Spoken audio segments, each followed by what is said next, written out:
CNBC-TV18. Hello and welcome to Business 360. I'm Arundhati Ramnan and here are the top headlines that we're tracking for you this evening. Stock market snap a three-day losing streak thanks to a late rally, but shares of new age companies like Paytm and Nykaa continue to decline. Share sale by anchor investors via block deals and fears of more stake sales spook investors. The union government is unlikely to launch any new subsidy scheme in the upcoming budget, say sources. Government is also considering a 31,000 crore rupee scheme to boost green hydrogen. Protection and preservation of the environment will be the big priority. That's a CNBC-TV18 budget exclusive. Telecom companies seek parity, want licensing norms for OTT services such as messaging, email, video calling. Also bat for KYC norms for OTT players. Make a pitch against administrative allocation of spectrum for private networks. Workforce crunch at Air India. The airline is looking to hire foreign pilots as it faces a severe shortage of trained and experienced pilots. Air India is also staring at a cabin crew crunch, with 450 personnel having opted for VRS and their release date being the 30th of November. Supreme Court refuses to grant an urgent hearing to a plea challenging the union government's decision to extend the electoral bond sale window by 15 days. The apex court says it will hear the petition along with other pleas against electoral bonds that have been pending since 2017. The Australian Parliament ratifies its free trade agreement with India. This is India's first FTA with a developed nation after a decade. Commerce Minister Piyush Goyal says the pact will give Indian industries access to cheaper raw materials. At least 252 people are dead and many more feared trapped in rubble after an earthquake struck Indonesia's Java island. Hospitals are overwhelmed and thousands are left without electricity. Well, those were the headlines that we're tracking for you this evening. Now, the Australian Parliament has ratified its free trade agreement with India. This is India's first FTA with a developed nation after a decade. Parikshit Luthra caught up with Barry O'Farrell, the Australian High Commissioner to India, and he began by asking him about the free trade agreement and what this will mean for trade relations between the two nations. Take a look. Well, this is transformational for both India and Australia as we each harness our complementary economies to boost business, to grow jobs and opportunities for our citizens. For too long, the business-to-business relationship has lagged the rest of the relationship. And this agreement, which has gone through our parliament without dissent, reflecting the strong bilateral relationship Australia has with India, will put an end to that and grow the sort of relationship that will secure lasting friendships in the decades to come. Indian and Australian consumers will both benefit from the tariff and cost reductions on imported goods into their country from each of us, and that's a good thing for our citizens. Right. Give us a sense of how many products, how many sectors will enjoy duty-free access from India to Australia? Well, how long's a piece of string? And ultimately remember that this is only the end of the first innings. We are both determined to get to the end of the match, finish the next innings, and both have our hands on that closer economic cooperation agreement treaty that we want to. But if I'm an Indian and I'm involved in gems and jewellery, textiles, leather, footwear, furniture, food and agriculture, engineering products and medical devices, I'd be very happy today because your products in Australia are going to be cheaper. That means more demand, more sales and better profits. Right. Ambassador, on wine and spirits, give us a sense of the consensus that has been reached on alcohol exports, alcohol trade between the two countries? Well, this does reduce the national excise on Australian wines. So Indian consumers who wish will be able to have access to some of the best wines in the world that are made in Australia. But I have a view that it's been done in a way, as you would expect, to ensure that India's growing wine industry will continue to do just that, to progress as the decades go on. Right. Speaking about the service trade, about the services trade, what would be the significance the key headlines from the trade agreement on that front? Well, this is a trade agreement that in its own right is a standalone agreement, but is a step on the way to a closer economic relationship. So, for instance, on textiles, the Indian government has estimated that the reduction in price of textile exports to Australia are likely to create an extra 40,000 jobs a year here in India in the textile sector. The ratification of ACTA will also help India access Australia's critical minerals to drive forward the Modi government's plans to increase the manufacture of solar panels, electric vehicles and batteries here. But as you say, there are other sectors that are going to benefit. So, for instance, the ACTA also covers mobility between our two countries, and that's an important piece for the great tech companies of India that do business in Australia, like TCS, like Infosys. It'll make their job in servicing our services sector in Australia easier. Those mobility changes will also give Indian students studying in Australia greater post-study work rights to enable them to come back to India when they've concluded their time in Australia, ready to work and contribute to the Indian economy. And changes in relation to work and holiday visas will also help build important people-to-people links. So whichever way you cut this, it's good news, but clearly services, investment, digital trade and other issues will also be part of the second innings, that innings that will lead, hopefully, to that closer economic cooperation agreement both India and Australia desire. Right. If I were to ask you, will this give more access to Indian individuals when it comes to IT jobs in Australia? Will more students from India get more access? And by what measure? So, yes, for two reasons. One is, as I say, the mobility changes make it easier for the companies like Tata and Infosys and others to send their skilled staff to Australia as well. But there have been other changes following a skills summit in Australia, which seek to do that generally. So we have an inquiry into our visa system underway at the present time, and I'm very hopeful that that will, as I've heard a senior minister in India say, benefit Indians, because as the world pivots to a mobility schemes based on skills, India will be the big winner. Right. My final question, what would be the next steps? When does this become operational? So it's passed our parliament. It is then able to be ratified within 30 days. So it's our expectation that this will be operational by the end of the year.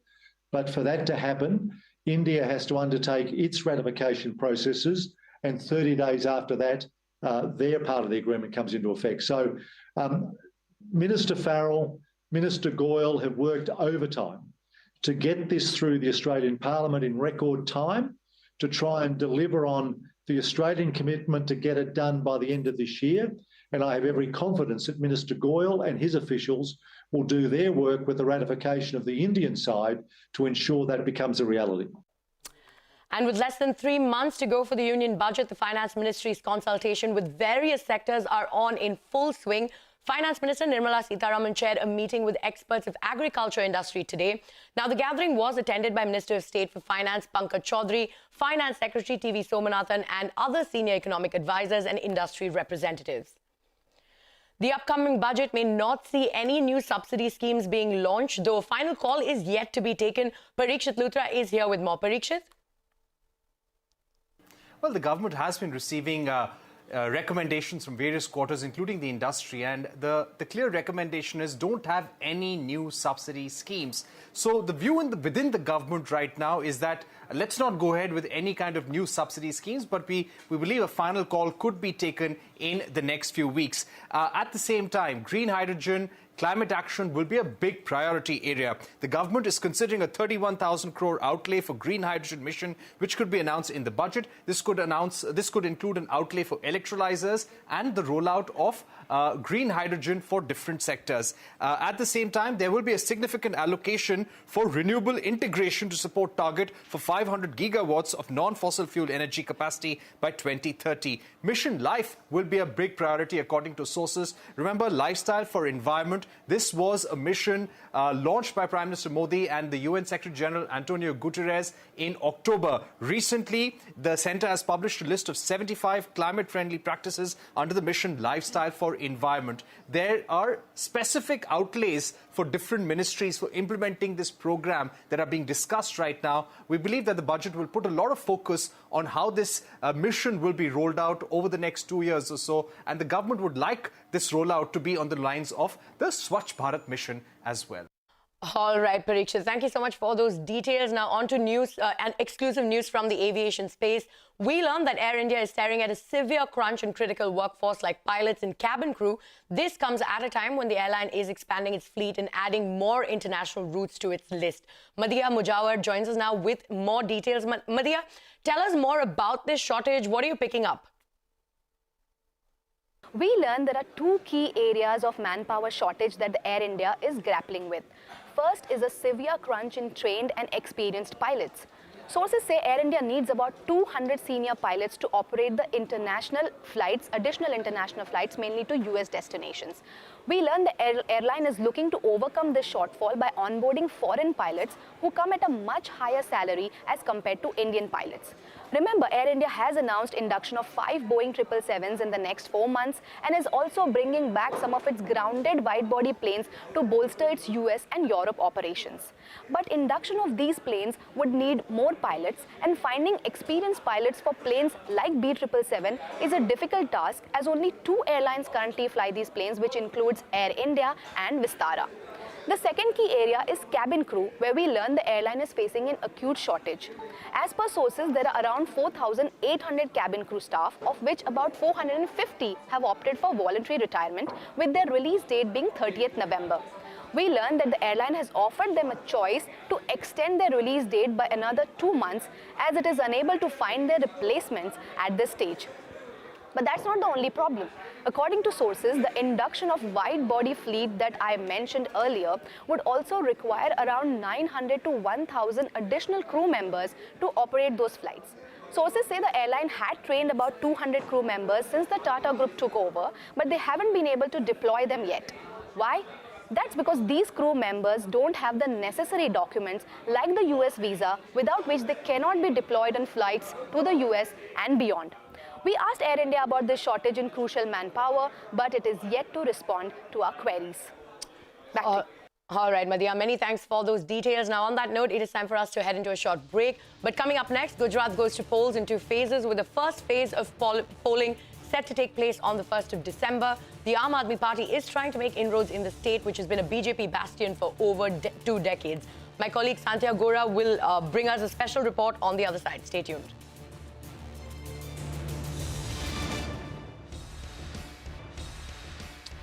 Welcome back. Gujarat goes to polls in 2 phases, with the first phase of polling set to take place on the 1st of December. Now, the Aam Aadmi Party is trying to make inroads in the state, which has been a BJP bastion for over 2 decades. My colleague Santya Gora caught up with Aam Aadmi Party's Gujarat chief ministerial candidate Isudan Gadhvi on their key poll plank, their stance on the Bilkis Bano case, and more. Take a look. So Aam Aadmi Party's entry in Gujarat is the most interesting aspect of Gujarat Assembly elections 2022, and their CM candidate is actually a former journalist. And right now we are being joined by Isudan Gadhvi himself. Thanks a lot for talking to us, Isudan. Aam Aadmi Party की अगर मैं बात करूं तो देखिए, जब ये party शुरुआत में आई थी तो पार्टी विद अ डिफरेंस, मतलब कि हमें अलग हैं, हमारी पहचान अलग है, हमारे मुद्दे अलग हैं, फोकस अलग हैं. लेकिन गुजरात इलेक्शन आते आते आपके जो टॉप लीडर्स हैं उनके भी सुर बदले हुए हैं. चाहे वो अरविंद केजरीवाल कहें कि भाई नोट पे लक्ष्मी जी की और गणेश जी की फोटो छपवा दीजिए, या जो एक सॉफ्ट हिंदुत्व का मुद्दा आप गुजरात में ले आए हैं, तो आप लोग भी तो कहीं ना कहीं मेन पॉलिटिकल पार्टीज के ग्रुप में ही शामिल हो रहे हैं. आप लोग अलग कैसे हुए? देखो, हम काम की राजनीति करते हैं, हमें राजनीति का र नहीं आता है, काम का को आता है. तो अरविंद जी को एक विचार आया कि यार अच्छी बात है अगर गणपति जी और चुनाव के वक्त में क्यों विचार आया? ये बोल रहा हूँ, तो विचार तो कभी भी आ सकते हैं. तो दिवाली का टाइम था, धनतेरस को उन्होंने पूजा की. पूजा करने के बाद उनको विचार आया कि यार गणपति जी की, और क्योंकि हम कोई भी शुभ कार्य करते हैं तो पहले गणेश जी की स्थापना करते हैं, और लक्ष्मी जी की तो हम पूजा करते ही हैं. तो उनको विचार आया कि यार लक्ष्मी जी, इसको नोट को ही हम लक्ष्मी जी कहते हैं, तो माँ की तस्वीर हो तो और अगर कृपा हो जाए तो डॉलर के मुकाबले जो रुपया गिर रहा है तो शायद उसमें भी मदद हो जाए.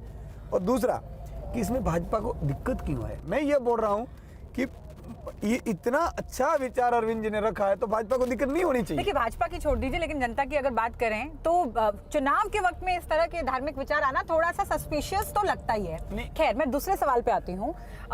देखिए, गुजरात की अगर बात करें तो पोलराइजेशन एक मुद्दा रहा है। हम इस बात को एक्सेप्ट करना चाहें या ना एक्सेप्ट करना चाहें वो अलग बात है। नहीं, इस बार सिर्फ काम की राजनीति चल रही है। ठीक है, मेरा अगला सवाल बिल्किस बानो को लेकर के है, जिसपे आम आदमी पार्टी ने बड़ी अजीब सी चुप्पी साधी हुई है। या तो वनीला स्टेटमेंट आ रहे हैं या बड़े जेनरिक स्टेटमेंट आ रहे हैं। मैंने आपके भी इंटरव्यूज देखे हैं और आपका कहना है कि जी मैं कास्ट से जुड़ी हुई चीजों, कास्ट को हाईलाइट करती हुई कोई चीज या रिलीजन को हाईलाइट करती हुई कोई चीज, इसके बारे में बात नहीं करूंगा। लेकिन हम इस बात को नहीं भूल सकते कि बिल्किस बानो को टारगेट इसलिए किया गया था क्योंकि वो एक मुसलमान है, एक महिला है, वो एक मुस्लिम महिला है। तो हम उनकी आइडेंटिटी को साइड में रख करके बात नहीं कर सकते।